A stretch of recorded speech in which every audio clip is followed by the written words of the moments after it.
Total eclipse of the harvest moon, presented by Science at NASA. In the days before light bulbs, farmers relied on moonlight to help them harvest their crops. Many crops ripen all at once in late summer and early autumn, so farmers found themselves extremely busy at this time of year. They had to work after sundown. Moonlight became an essential part of farming, and thus the harvest moon was born. According to folklore, the harvest moon is the full moon that falls closest to the autumnal equinox, the hectic beginning of northern autumn. In 2015, the moon is full on September 28th, less than a week after the equinox of September 23rd. The coincidence sets the stage for a nice display of harvest moonlight. But wait, this year's harvest moon is not like the others. It's going to be eclipsed. On the night of September 27th and into the early hours of September 28th, the full moon will glide through the shadow of Earth, turning the harvest moon a golden red color akin to autumn leaves. The action begins at 9:07 p.m. Eastern Time on the evening of September 27th, when the edge of the moon first enters the amber core of Earth's shadow. For the next 3 hours and 18 minutes, Earth's shadow will move across the lunar disk. Totality begins at 10:11 p.m. Eastern Time. That's when the moon is completely enveloped by the shadow of our planet.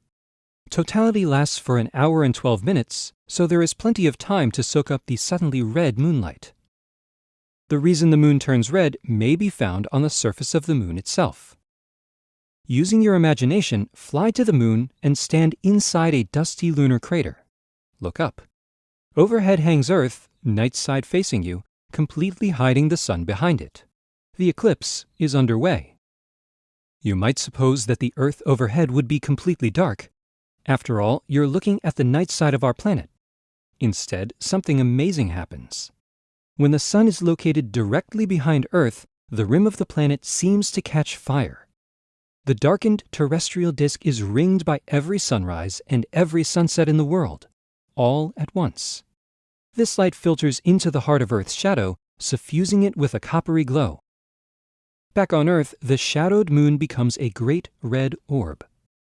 One more thing. The full moon of September 28th occurs near the perigee of the moon's orbit. That is, the point closest to Earth. This makes the harvest moon a supermoon. The super harvest moon eclipse will be visible from the Americas, Europe, and Africa. It brings an end to a remarkable series of 4 consecutive total lunar eclipses visible from North America, a so-called tetrad. Perhaps the heavens have saved the best for last. If you live in the eclipse zone, mark your calendar for September 27th to 28th and enjoy the show. For more beautiful sights in the night sky, stay tuned to science.nasa.gov.